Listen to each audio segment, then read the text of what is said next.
নমস্কার, টিভি9 বাংলায় আপনাদের সকলকে স্বাগত। আপনাদের সঙ্গে রয়েছে আমি রুমেলা। শুরু করছি নিউজ এক্সপ্রেস। নিউজ এক্সপ্রেসের শুরুতেই নজরে ধর্ণা মঞ্চ, বক্তব্য রাখছেন মমতা বন্দ্যোপাধ্যায়। पूरी सरकार आ जाएगा तो हमको ये एजेंसी नहीं पकड़ाएगा, हम उसको 100 200 1000 जो चाहिए हम दे देता है। তারা ভোট দেয় ওদের, আর কেউ দেয় না, মনে রাখবেন। আর অনেকে ভোটটা লড়তে পারে না বলে তাই এই প্রবলেমটা হয়। আমরা ভোটটা লড়ি ইঞ্চিতে ইঞ্চিতে, মনে রাখবেন। এমনকি ইভিএম মেশিনও কারচুপি করে। বুথে আপনি এজেন্ট দেবেন, তাকে 5 লাখ টাকা দিয়ে দিচ্ছে, দিয়ে বলছে তুমি কিন্তু ভোটের দিন বুথে কাউন্টিংয়ের দিন পালিয়ে যাবে। আমি নন্দীগ্রামে এসব কেস শুনেছি দু একটা, আমার জীবনে অনেক অভিজ্ঞতা আছে। লোডশেডিং করে দেয়, নানা রকম কীর্তি কেলেঙ্কারি করে। তাই নজর কিন্তু সব জায়গায় রাখতে হবে। আর মনে রাখবেন, আমরা চিরকাল আন্দোলনই আমাদের জন্ম দিয়েছে। ছাত্র রাজনীতি থেকে আমরা আন্দোলন করে শিখেছি। আমরা পেতে আসিনি, আমরা দিতে এসেছি। যারা তৃণমূল করবেন তাদের মনে রাখতে হবে, মানুষকে দিতে হবে, নিজের পাওয়ার জন্য নয়। আরে কাল যদি মরে যান, ওই কোটি কোটি টাকা কে খাবে? যাবেন তো সাথে একা, শুধু একটা সাদা কাপড় ওপরে ঢাকা থাকবে।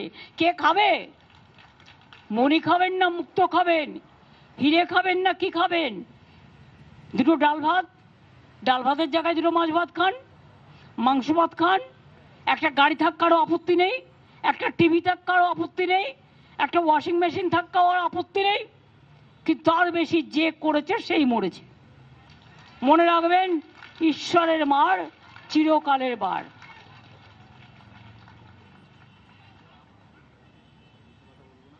এবং আমি এখনো মনে করি, আমি গর্ব করে বলি, এই 13 বছর হচ্ছে, এখনো হয়নি, মেতে হবে। আমি 1 পয়সা মাইনে নিইনি গভর্নমেন্টের। আর আমি 1.5 লক্ষ টাকা করে পার্লামেন্টের পেনশন পাই। তার মানে মাসে মিনিমাম হলে 3 লক্ষ টাকা, কত হতো? কয়েক কোটি টাকা হতো। আমার নেওয়ার প্রয়োজন পড়ে না, কি লাগবে? আমি ঘরে শুয়ে মনে করি আমার তো একটা খাট আছে, আমার তো একটা পরিষ্কার চাদর আছে, আমার তো একটা বালিশ আছে, আমার তো একটা টিভি আছে। আর আমি যে ঘরে থাকি, আমি সেই ঘরেই ছোট্ট একটা টেবিলে, ওটাই আমার স্টাডি রুম, ওটাই আমার থাকার রুম, ওটাই আমার খাবার রুম, ওটাই আমার সব কিছু করার রুম। আমার তো কোনো অসুবিধা হয় না। আমাকে যদি 1000 বারও আপনারা বলেন 60 তলা বাড়িও আপনাকে দেবো, আলম বয়েই গেছে। আমার ওই বাড়িটাই আমার কাছে সুন্দর এবং ওটাই আমার সুইট হোম। তার কারণ মাটির সাথে যাদের যোগাযোগ, তারা মাটিটাকে ভালোবাসে। মাটিটাকে কখনো ভুলে যেতে নেই, মাটিটাকে মনে রাখতে হয়, মাটিটাকে জাগ্রত রাখতে হয়, মাটিটাকে অভিষিক্ত করতে হয়, মাটিটাকে আপ্লুত করতে হয়, মাটিটাকে সযত্নে রক্ষা করতে হয়। মা মাটি আর মানুষ কেন বলে জানেন? মা না থাকলে জন্ম হয় না। কৌশল্যা মা না থাকলে কোথার থেকে জন্মভূমি করতে? জন্মটা কোথার থেকে হতো? আমার আপত্তি নেই তোমরা একটা মন্দির করেছো বলে। কেউ কেউ 100 কোটি টাকা দিয়েছে, কেউ 10 কোটি দিয়েছে, কেউ 20 কোটি দিয়েছে, কেউ 20 কোটি দিয়েছে। তোমরা তো নানা রকম ভাবে টাকা কালেকশন করো। কোভিডের সময় পিএম কেয়ারের নামে যে টাকা গেল, সে টাকাগুলো গেল কই? কোনো হিসেব নেই, কেউ বলছে না। যত ডিফেন্সের ডিল সব বিদেশে হয়ে গেছে। রাজীব গান্ধীকে বলতো বোফোর্স গান্ধী। আর কত ডিফেন্সের ডিল হয়েছে, আজ পর্যন্ত কারো কোয়েশ্চেন করার ক্ষমতা নেই। মহুয়া কোয়েশ্চেন করেছিল, তাই ওকে এক্সপেল করে দিয়েছিল। তৃণমূল কংগ্রেস একা পার্লামেন্টটাকে লড়ে রাখে, লড়ে থাকে। তাই আগামী দিন যদি দেশ বাঁচাতে হয়, মনে রাখবেন তৃণমূল কংগ্রেসটাকে মানুষের প্রয়োজন, আর আমাদেরও মানুষকে প্রয়োজন। তাই মা মাটি মানুষের স্বার্থে আমাদের আন্দোলন চলছে এবং চলবে। যারা রাতে চলে যেতে চান চলে যাবেন, সকাল 10টার মধ্যে আবার চলে আসবেন, কারণ এগুলো পরিষ্কার করতে হবে। আমি এখানেই থাকবো পাশে, মানে কেউ এখানে থাকবে, কেউ পাশে থাকবে, কেউ বসে থাকবে, আমরা এখানেই আছি। আমি যেহেতু বলেছি আমি 2 দিন থাকবো, আমি 2 দিন করব।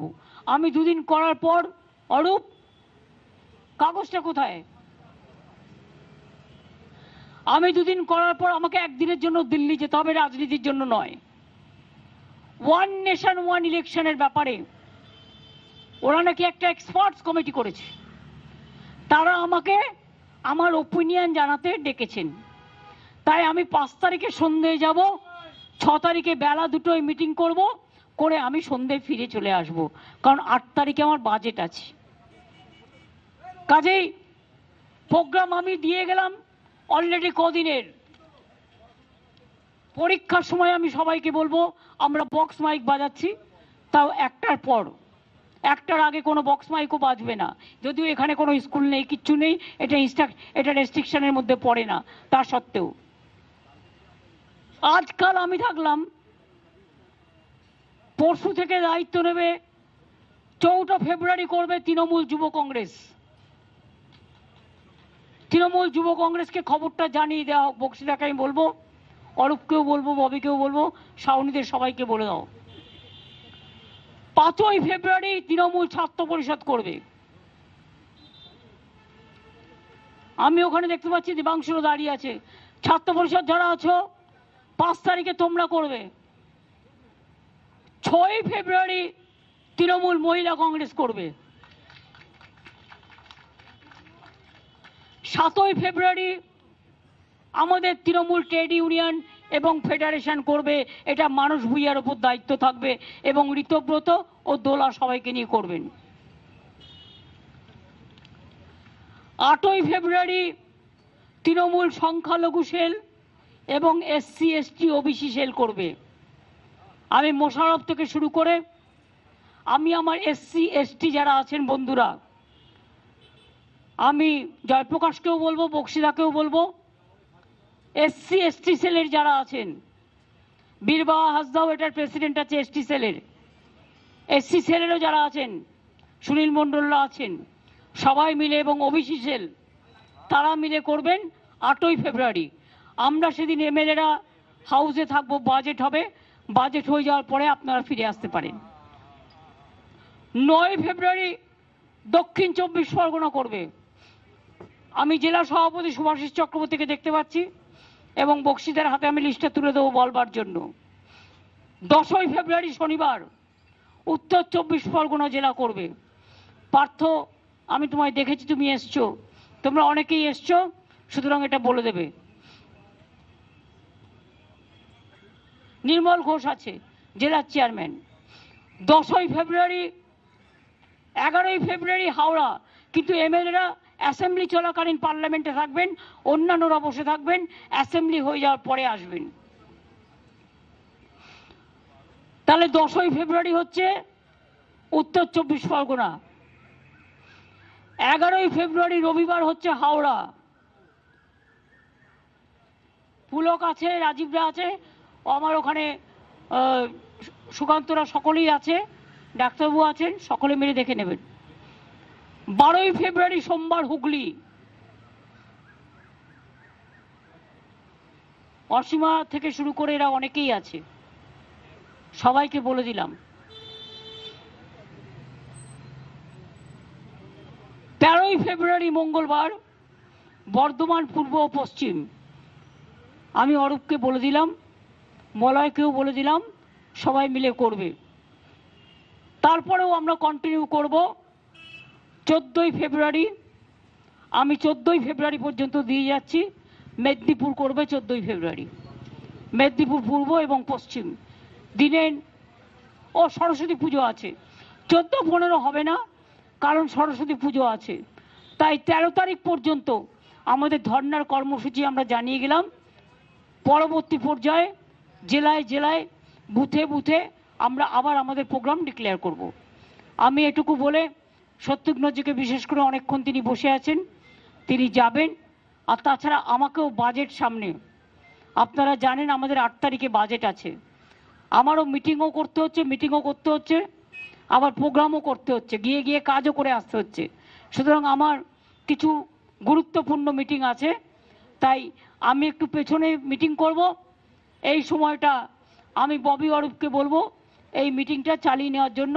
বক্সিদা প্রিসাইড করবে, যাদের যাদের বলতে দেওয়া তারা বলুক। আমি শেষ করবার আগে আমি সুভদ্রাকে বলবো, ইয়েস, তুমি তো ভালো বলো। সুভদ্রা টেলি চ্যানেলের পক্ষ থেকে দু একটি কথা বলবে। সুভদ্রা হয়ে গেলে লাভলি বলবে। অদিতির শরীরটা একটু খারাপ আছে মনে হয়, পারবে বলতে? 2 লাইন বলবে।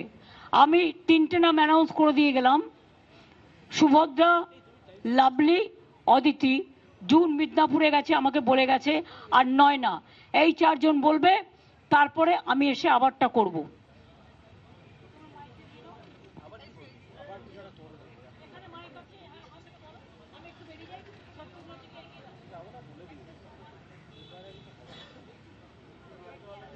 আমার ব্যাগ ফোন ওখানে আছে।